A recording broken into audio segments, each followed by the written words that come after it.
Dear students, आज हम लोग विद्युत विभव के बारे में बात करेंगे। कल हम लोगों ने विद्युत स्थितिज ऊर्जा तथा कार्य में क्या संबंध है ये देखा था।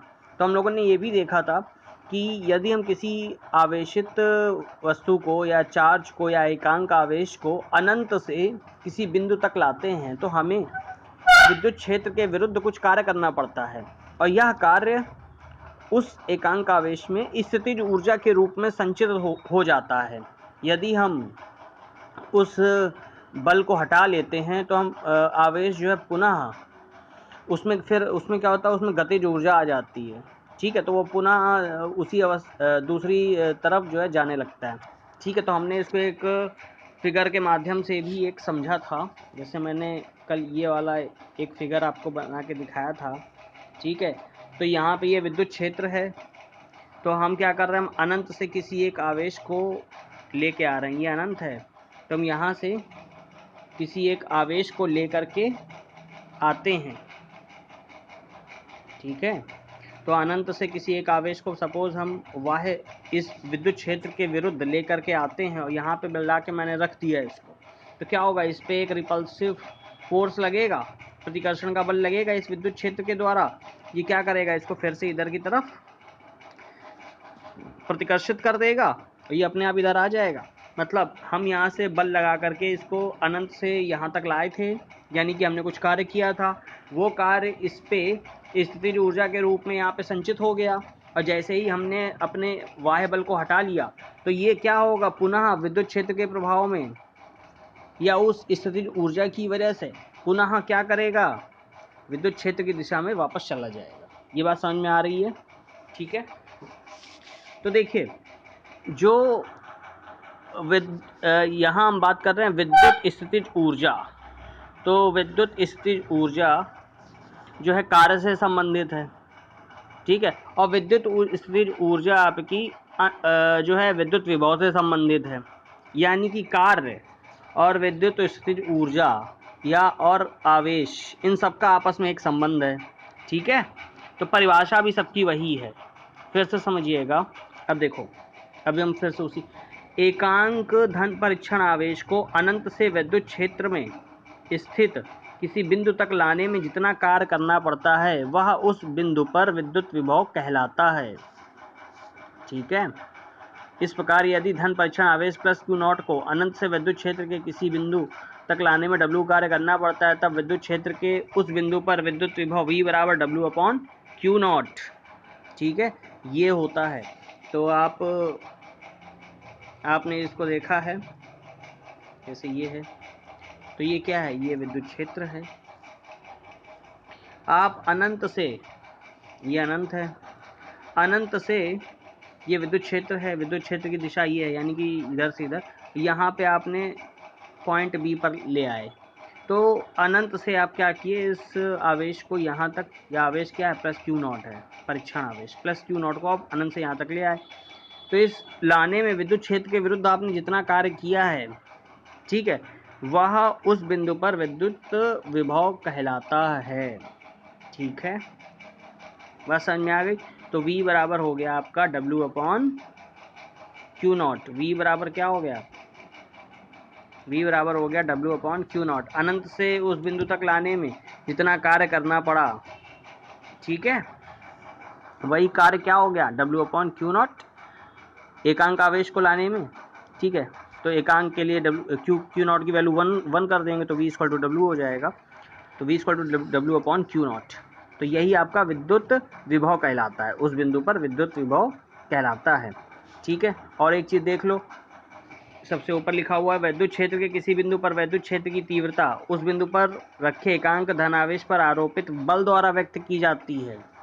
ठीक है, यह एक सदिश राशि है। तो विद्युत क्षेत्र जो है, विद्युत क्षेत्र की तीव्रता जो है वो एक सदिश राशि है। तीव्रता का मतलब यही है कि उसमें कितना ज़्यादा बल लग रहा है। ठीक है, जितना ज़्यादा बल लगेगा वो उतना ही ज़्यादा तीव्र होगी। मतलब जैसे कि ये विद्युत क्षेत्र है, ये तो आप जितना यहाँ पे होगे उतना बल आपको उतना ज़्यादा लगेगा, तो यहाँ पे तीव्रता ज़्यादा होगी, और जितना दूर होगे यहाँ से उतना बल आप पे कम लगेगा, यानी कि उतनी तीव्रता यहाँ पे कम होगी। तो तीव्रता का फार्मूला E = क्या था, के क्यू अपॉन आर स्क्वायर। ठीक है, तो आर जैसे जैसे बढ़ाते जाओगे तीव्रता क्या होती जाएगी, कम होती जाएगी। ठीक है, आर जितना कम होगा उतनी तीव्रता यहाँ पे ज़्यादा होगी, मतलब जितना यहाँ पे आप होगे उतनी तीव्रता इस पे ज़्यादा होगी, जितना आर जो है ज़्यादा होगा उतनी तीव्रता कम हो जाएगी। ठीक है, और जबकि किसी बिंदु पर विद्युत विभव एक अदिश राशि है, ये नोट करने वाला पॉइंट है। विद्युत विभव क्या है, एक अदिश राशि है जो तथा एकांक धनावेश को विद्युत क्षेत्र में निर्देश बिंदु तक क्षेत्र के बाहर अनंत से अनंत में विद्युत विभव शून्य लिया जाता है लाने में किया जाता है। यानी कि विद्युत विभव क्या है, एकांक आवेश को या एकांक धनावेश को विद्युत क्षेत्र में स्थित किसी बिंदु तक लाने में जो भी कार्य किया जाता है वही आपका विद्युत विभव कहलाता है। ठीक है, तो V equal to W upon Q naught हो गया, और इसके एसआई मात्रक क्या है, W का एसआई मात्रक जूल तथा आवेश क्यू नॉट का मात्रक कूलाम है, तथा विभव का मात्रक क्या होगा, V equal to W upon Q, तो W का मात्रक जूल हो गया, क्यू नॉट का मात्रक कूलाम हो गया, तो जूल पर कूलाम, या 1 वोल्ट इक्वल टू 1 जूल पर कूलाम। ठीक है,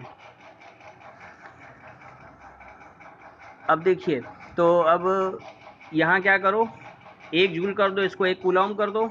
इसकी परिभाषा में इसको आपने 1 वोल्ट लिखा है, ऐसे ही इसको 1 जूल कर दो और नीचे 1 कूलाम कर दो। ठीक है, तो इसकी परिभाषा क्या हो गई, यदि एकांक धन परीक्षण आवेश को अनंत से विद्युत क्षेत्र के किसी बिंदु तक लाने में 1 जूल कार्य करना पड़े तो उस बिंदु का विभव 1 वोल्ट कहलाता है।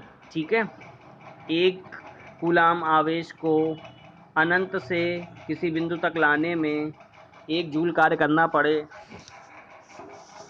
तो वह उस बिंदु का विद्युत विभव कहलाता है। बात समझिएगा, ये विद्युत क्षेत्र है। ठीक है, ये विद्युत क्षेत्र है, यहाँ पे कोई बिंदु B है, तो ये चार्ज अनंत पे था, इसको मान लेते हैं अनंत पे ये चार्ज था। विद्युत क्षेत्र की तीव्रता इधर की तरफ है। आप क्या कर रहे हो, आप जो है इसको बाह्य बल लगाकर, F एक्सटर्नल बल लगाकर अनंत से आप इस चार्ज को यहाँ से लेकर के यहाँ तक आ रहे हो, पॉइंट B तक ला रहे हो। तो आपको जितना कार्य करना पड़ेगा, यानी कि अगर उस आवेश को आप 1 मान लो, 1 कूलाम का मान लो, तो आपको जितना कार्य करना पड़ेगा वही कार्य जो है उस B बिंदु पर या उस बिंदु पर विद्युत क्षेत्र के विरुद्ध जो आप कार्य करोगे वही कार्य उस बिंदु पर या B बिंदु पर विद्युत विभव होगा। ठीक है, यही इसकी परिभाषा है। Okay, clear. और विद्युत की विमा क्या है, तो कार्य की विमा बटे आवेश की विमा। कार्य की विमा आप जानते ही हो, W equal to FD, F equal to MA। ठीक है, तो यहाँ से MA से ये आ जाएगा, इंटू D कर दोगे अपॉन आवेश की विमा AT, Q equal to IT होता तो AT हो जाएगा, तो यहाँ सीधे सीधे इसका answer ML square T minus 3 A-1 आ जाएगा। ठीक है, विद्युत विभव का भौतिक महत्व, तो विद्युत विभव का भौतिक महत्व ये है कि ऐसे समझ लो कि विद्युत विभव क्या है, एक भौतिक राशि है। विद्युत विभव क्या है, एक भौतिक राशि है जो विद्युत धन आवेश के प्रवाह की दिशा को निर्धारित करती है। धन आवेश की प्रवाह, ठीक है, इलेक्ट्रॉन के आवेश की प्रवाह हम नहीं कह रहे हैं, धन आवेश की प्रवाह बोल रहे हैं। ठीक है, धन आवेश के प्रवाह की दिशा को निर्धारित करती है। यदि 2 वस्तुओं के विद्युत विभव बराबर हैं, भले ही उन पर विद्युत आवेश की मात्रा कुछ भी हो, तो संपर्क में लाने पर आवेश का प्रवाह नहीं होगा। ठीक है, और समझो, यदि भिन्न भिन्न विद्युत विभवों वाले चालक वस्तुओं को, जो मोटे से जो लिखा हुआ है, वस्तुओं को, ये कुमार मित्तल बुक है। ठीक है, वस्तुओं को परस्पर संपर्क में लाया जाए तो आवेश तब तक प्रवाहित होता है जब तक दोनों वस्तुओं के विभव समान नहीं हो जाते। धन आवेश सदैव ऊंचे विभव से नीचे विभव की ओर तथा ऋण आवेश नीचे से ऊंचे विभव की ओर प्रवाहित होता है। मतलब आप समझो, एक आपके पास 2 वस्तु, एक में प्लस 5 वोल्ट है तो 6 वोल्ट कर देते हैं। ठीक है, एक में 6 वोल्ट है, एक में मान लो 2 वोल्ट है। ठीक है, एक में 2 वोल्ट है प्लस 2 वोल्ट, 2 वस्तु हैं, तो आपने इनको संपर्कित कर दिया। अब क्या होगा, अब इसमें से धन आवेश जो है इधर से इधर प्रवाहित होने लगेगा। ठीक, देखो धनावेश प्रवाहित होने का ये मतलब है इलेक्ट्रॉन ही प्रवाहित होंगे, बात समझना। लेकिन वो जो धनावेश होता है उसकी डायरेक्शन क्या होती है, वो इलेक्ट्रॉन के अपोजिट होती है। धनावेश का ये मतलब नहीं कि प्रोटॉन प्रवाहित होने लगेंगे, बात समझना। ठीक है, धनावेश का मतलब है इलेक्ट्रॉन अगर इधर से इधर जाएंगे तो धनावेश इधर से इधर जाएगा, बस ये बात है। ठीक है, और ये प्रवाह तब तक होगा जब तक दोनों के आवेश बराबर नहीं हो जाते। मतलब अब इसमें आवेश कितना कितना हो जाएगा, सॉरी टोटल आवेश जोड़ दो, टोटल आवेश कितना हो गया, तो ये अब इसमें 4 वोल्ट हो जाएगा। ठीक है, मतलब V1 प्लस V2/2। ठीक है, एक में 6 है एक में 2 है, तो अब दोनों में आवेश बराबर हो जाएगा, इसमें भी 4 वोल्ट हो जाएगा, इसमें भी 4 वोल्ट हो जाएगा। ठीक है, यानी कि अब दोनों में आवेश बराबर हो गया। तो ये चीज़ यहाँ पे होती है, बात समझ में आ गई। ये आवेश तब तक, मतलब अगर दोनों में धन आवेश, दोनों में अगर आवेश अलग अलग है तो ये आवेश तब तक प्रवाहित तो होगा जब तक कि दोनों में आवेश बराबर न हो जाए। यही विद्युत विभव का भौतिक महत्व है। ठीक है, मतलब हमेशा उच्च विभव से निम्न विभव की ओर विभव जो है प्रवाहित तो होता है या आवेश प्रवाहित तो होता है। बस समझ में आ गई, ये उच्च है ये निम्न है। ठीक है, हमेशा उच्च से निम्न की ओर, हमेशा उच्च से निम्न की ओर। ठीक है, यह इसका भौतिक महत्व है।